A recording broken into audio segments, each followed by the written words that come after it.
SS public convent school Jangipur के online class में आप सभी का स्वागत है। कक्षा 11 जीव विज्ञान में आज हम लोग वायरस के सजीव पक्ष को जानेंगे। निर्जीव पक्ष को जान लिया गया है। बताया गया था कि वायरस यानी विषाणु सजीव और निर्जीव के बीच की कड़ी है, तो उसमें निर्जीव के लक्षण हमने देख लिया था। अब देखेंगे सजीव का लक्षण। क्या होता है सजीव का लक्षण वायरसों में? देखिए, वायरस में जीवित लक्षण, living character of virus. Virus केवल सजीव कोशिका में सक्रिय रूप से मिलते हैं। केवल जो है सक्रिय रूप में यानी कि एक्टिव केवल वो सजीव कोशिका के अंदर ही होता है। कोशिका के बाहर है तो निर्जीव जैसा होगा, लेकिन कोशिका के अंदर है तो उसकी एक्टिविटी एक लिविंग थिंग जैसी हो जाएगी, एक लिविंग ऑर्गेनिज्म जैसी हो जाएगी, सजीव की तरह। वायरस में सजीव कोशिका के अंदर जनन का गुण होता है। वायरस कोशिका सजीव कोशिका के अंदर जाएगा तो जनन रिप्रोडक्शन करना शुरू कर देता है, जो रिप्रोडक्शन एक सजीवों का लक्षण होता है। तीसरी बात है, सजीव कोशिकाओं की भांति इसमें आरएनए होता है, नहीं तो डीएनए। सजीव कोशिका में आरएनए नहीं तो डीएनए न्यूक्लिक अम्ल पाया जाता है। तो सजीव कोशिका के भांति इसमें वायरस में आरएनए अथवा डीएनए मिलता है। स्पष्ट से भी यह साबित होता है कि यह सजीव है। सजीव तंत्रों में पाए जाने वाले विविध कार्बनिक पदार्थों में से सजीव तंत्र में विभिन्न कार्बनिक ऑर्गेनिक कंपाउंड्स पाए जाते हैं, लेकिन उनमें से केवल दो मुख्य पदार्थ प्रोटीन और न्यूक्लिक अम्ल वायरसों में मिलता है।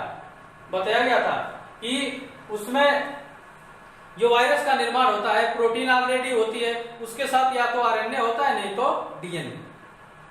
ठीक नहीं? इस तरह से यानी कि सजीव तंत्रों में पाए जाने वाले विभिन्न प्रकार के कार्बनिक पदार्थों में से केवल दो मुख्य पदार्थ प्रोटीन व न्यूक्लिक अम्ल वायरसों में मिलते हैं।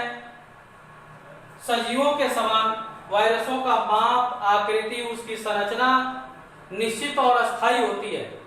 जिस तरह से सजीवों की आकृति संरचना निश्चित होती है, अस्थायी होती है, उसी तरह से वह सजीवों के समान वायरसों यानी कि विषाणुओं की भी आकृति, माप, संरचना निश्चित व अस्थायी होती है। वायरसों के आनुवंशिक पदार्थ का द्विगुणन व प्रोटीन संश्लेषण पोषक कोशिकाओं के अंदर ठीक उसी प्रकार होता है जिस प्रकार अन्य कोशिकाओं में होता है।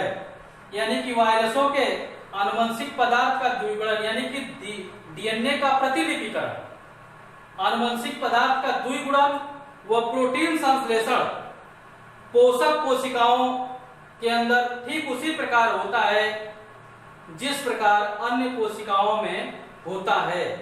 तो हमने देखा कि वायरसों के जीवित लक्षण क्या है। यह कोशिका के अंदर सक्रिय हो जाता है। सजीव कोशिका के अंदर जनन का गुण रखता है और सजीव कोशिकाओं की भांति इसमें आरएनए अथवा डीएनए होते हैं। सजीव तंत्रों में पाए जाने वाले विभिन्न कार्बनिक पदार्थों में से दो मुख्य पदार्थ प्रोटीन और न्यूक्लिक अम्ल वायरसों में होते हैं और सजीव के समान वायरस की माप, आकृति, संरचना उसका निश्चित और अस्थायी होता है।